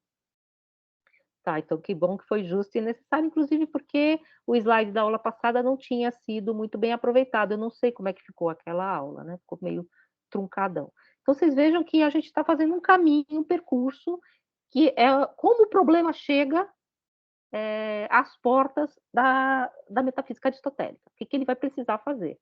É claro que não é uma questão só da metafísica, é uma questão também de outras partes da obra de Aristóteles que a gente não vai tratar aqui. Vocês provavelmente já viram isso em lógica e vão ver em outros momentos também, mas trabalha também com a questão das categorias, que a gente não vai entrar exatamente nisso, mas o problema da metafísica, o ser se diz de vários modos, é também esse problema de uma semântica originária. Qual é a semântica que diz a essência? E como é que o Aristóteles vai trabalhar essa questão agora nesses dois livros que a gente vai ler.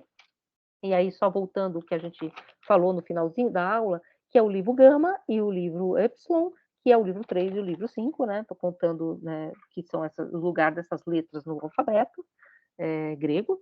E, então, há vários outros livros. Esses dois livros são os que tratam mais especificamente das questões que nos interessam aqui. E como eu acho que o quem que foi? Alguém disse aqui, deixa eu ver se eu recupero, que esses livros são os que são geralmente tratados quando se fala de metafísica. É claro que se vocês forem trabalhar com Aristóteles, vocês vão ler todos. O Ian que disse isso, acho.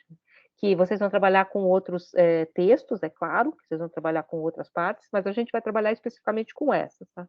E aí, voltando só, recapitulando um pouco aquela questão do Reale, né, do Giovanni Reale, em que ele vai falar da origem desse texto, então da origem, ele fala da origem do nome, e ele fala de uma dupla acepção dessa palavra, que pode ser uma acepção gnoseológica, é um modo de conhecer, é o nosso acesso à essência que se dá a partir de uma relação metafísica, ou é uma ciência ontológica, né? Ciência realmente do ser como ser, mas esses dois caminhos, eles se encontram para o próprio Reale. Então, parece que são duas acepções, mas são a mesma, num certo sentido, que é a ciência que diz o ser como ser, o ton eon, né? O ser como ser, e não o ser em outra relação. O ser pode ser dito em várias relações, que é um pouco o que está sendo também falado ali no sofista. Você diz o ser em várias relações, e em várias relações ele não é e ele é.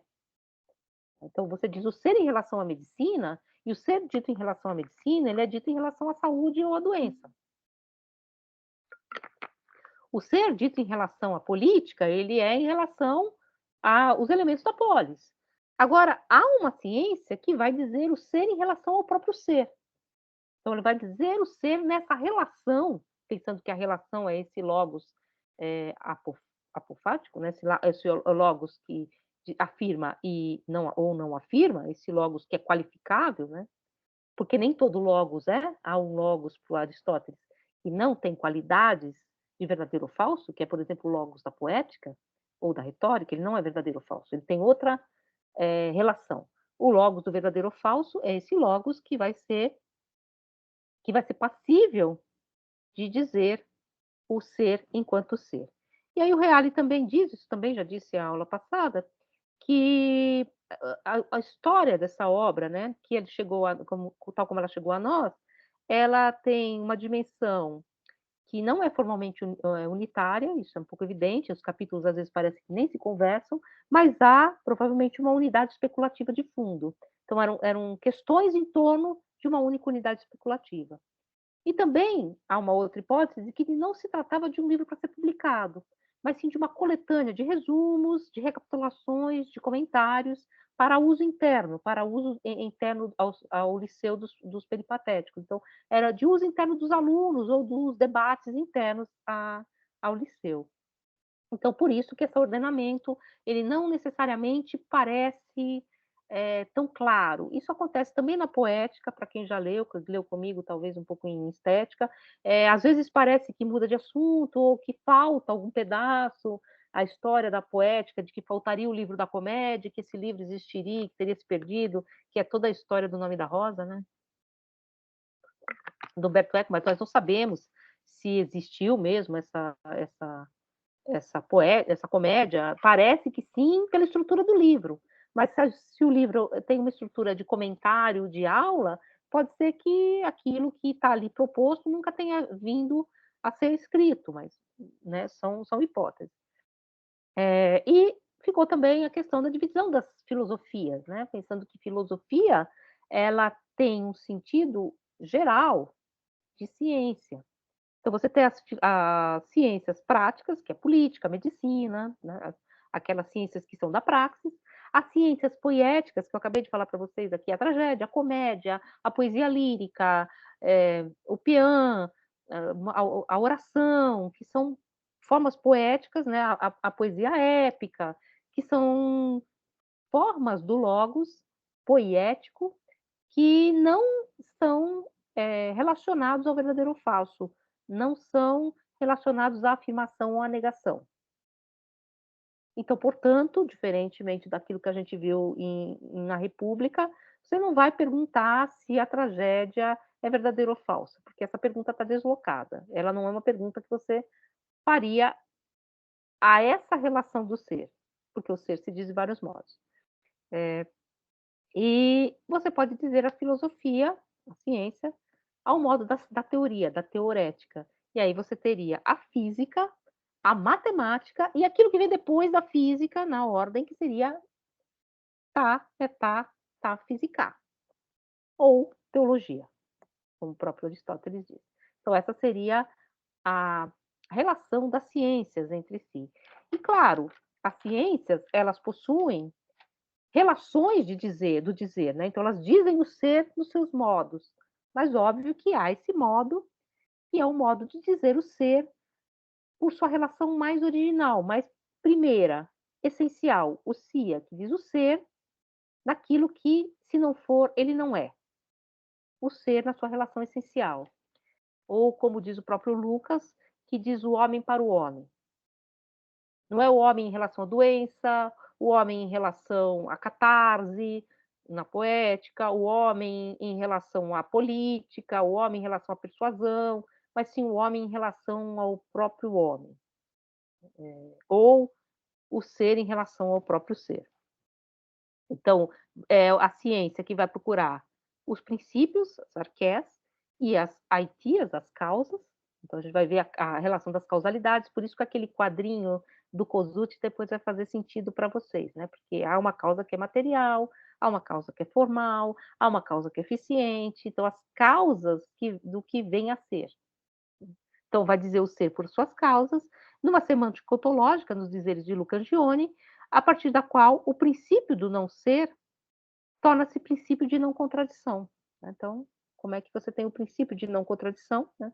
O princípio de uma linguagem que não se contraria a si mesma, dando conta de explicar como se pode dizer com clareza aquele ente que, cito Platão, encerra uma multiplicidade de ser e uma quantidade infinita de não ser. Como é que eu posso dizer isso numa relação verdadeira, num compromisso ontológico verdadeiro? E é uma gramática da alteridade, então, desse outro que constitui o mesmo, que é constitutiva do ente. A metafísica seria a filosofia que diz o que é, por exemplo, o ser para o homem, o que é necessário que seja, dando ao homem, doando ao homem aquilo que ele constitui, enquanto homem. A ciência que dá conta dessa semântica primeira também. Então, é uma ciência tanto dessa questão, como da semântica, da forma de dizer essa relação. Então, vem junto, né? Então, dizer a afirmação e negação em uma relação originária primeira é um modo de distinção do filósofo em relação ao sofista ou a uma planta, por exemplo, né? Que é o exemplo do Aristóteles. O que é um filósofo? O filósofo, ou esse cientista primeiro, a filosofia primeira, é exatamente conseguir dizer essa relação. Né? Então, a gente vai ver essa questão depois no livro Gama, que a gente vai ler em seguida agora, e depois no livro Epsilon, tá? Então, que a gente vai ler em seguida.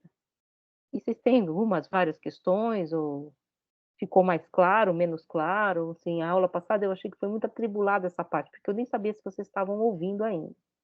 Então, para quem não estava, porque eu acho que a aula passada tinha mais gente, pelo menos ficou gravado um pouquinho mais organizado, né? Do que ficou gravado na semana passada. Tá certo, gente?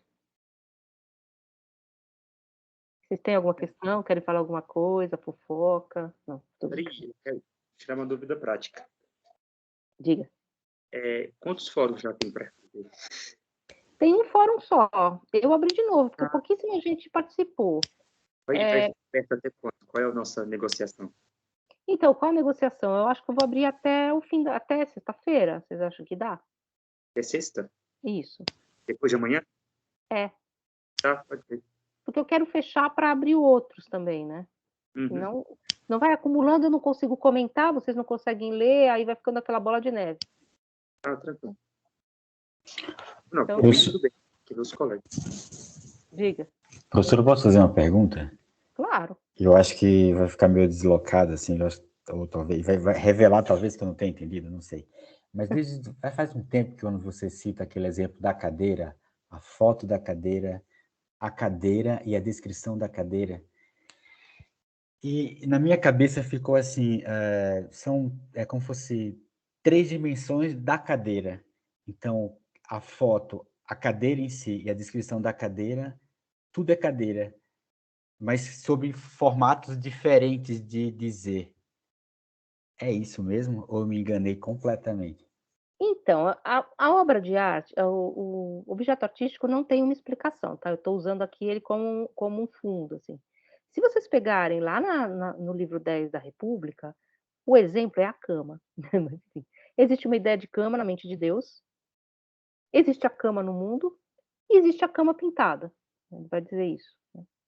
Então, existe a cama, a ideia divina de cama, a cama como ideia, a cama que vem a ser, que é uma cama, então ela tem unidade, ela não é a cama, ela é uma cama, e a cama pintada, que não é cama nenhuma, e que da cama não sabe nada.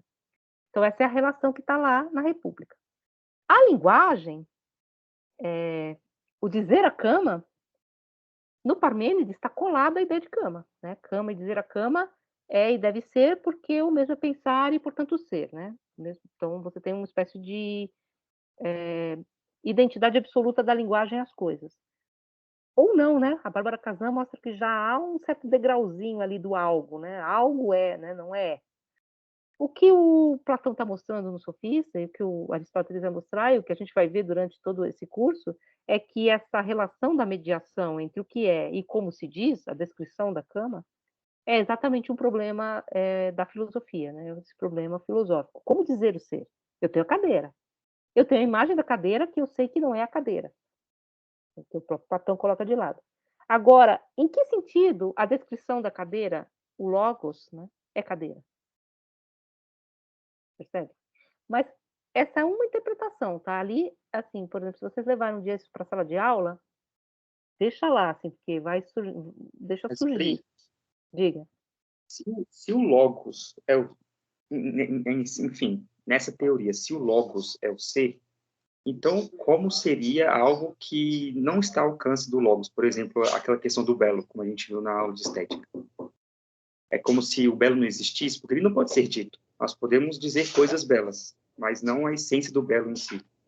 Então, aí é um pouco, também é um problema que o Aristóteles vai pegar. O que é esse belo em si, né? Como é que esse belo em si, o Aristóteles vai dizer exatamente isso, depois a gente vai ver essa questão, que vai estar no finalzinho dos livros que a gente vai ler. Como é que se dá essa relação, né? Porque eu só tenho as coisas belas. Como é que essas coisas belas, elas, de alguma forma, têm uma relação com o belo? Como é que essa relação se dá? O Platão diz apenas que elas participam, como o sol ilumina as coisas. Aí o que Aristóteles diz, essa é uma mera metáfora, né? Isso é só uma imagem. Não fica explicado, é exatamente esse problema, não fica explicado como é que esse belo que vem a ser nas coisas, né? É um problema exatamente do logos, né? É um problema da linguagem e é um problema da teoria platônica das formas, no certo sentido que ele nunca enunciou, mas que é um problema que o Aristóteles vai dizer, olha, você tem que pensar o belo a partir desses elementos das coisas belas e não separado, né? Que é um pouco a questão que a gente vai ver daqui para frente. Mas é essa a questão. Onde está esse belo? Se eu só tenho esse belo, num certo sentido, refletido nas coisas, né? Isso se transforma até numa discussão moderna, né? Porque daquilo como que como que o sujeito se apresenta ao objeto e como o objeto se apresenta ao sujeito. Então, fica nessa guerra de Kant e Hegel, por exemplo. Lá a gente pode pensar que na Grécia Antiga a gente não tem ainda essa relação sobre sujeito-objeto clara, né? Não tem essa separação. Mas essa maldição da mediação, essa maldição da separação, ela já está aparecendo, num certo sentido. Porque para dizer a cadeira, ou para dizer o belo, ou para saber o que é o belo, eu já tenho esse âmbito que não é exatamente a ideia, né? Que não é exatamente o belo. Né? Que no caso do Platão, não é também uma ideia na mente, não é um conceito, não vou dizer, não é uma semântica do pensamento, é algo que algo da physis, né? Da physis que de alguma modo vem a ser, mas não fica claro, o Aristóteles vai dizer, não fica claro como é que essa participação se dá. Que eu já vi bastante, né? Mas assim, é até um anacronismo bem diferente. Mas é porque na modernidade existe essa discussão já, né? Bem dada.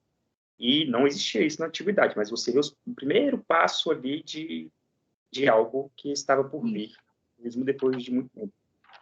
Tanto por isso que eu coloco um pouquinho assim, claro, já estou dando um tom, né? Porque a epígrafe, vocês sabem para que serve uma epígrafe, né? Já que a gente está falando de texto. A epígrafe dá o tom de um texto, né? Então a epígrafe do nosso curso é um trechinho do Adorno falando do Parmênides, né? Ele diz assim, olha, já estava ali esse grão do algo, né? De algo, desse algo do qual se diz algo, já estava ali.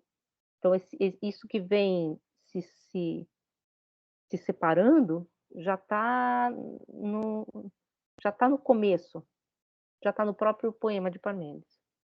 É um pouco essa questão que a gente vai ver. Gente, eu vou ter que ir lá porque a outra aula começa daqui a pouquinho. Mas Valeu, professora. Obrigado, hein? valeu, e acho que essa aula aqui vale mais do que a outra, eu vou baixar também. Deixa eu parar de compartilhar. Então vocês estão me vendo. Agora vocês estão me vendo, né? Hoje não tem hora da fofoca. Não tem, falamos demais. Pois é. Então, Mas domingo tem São Paulo e Corinthians, hein? né? O que foi? O Juca Kfouri falou que é o jogo do fim do mundo, né? Deixa eu parar de gravar, né?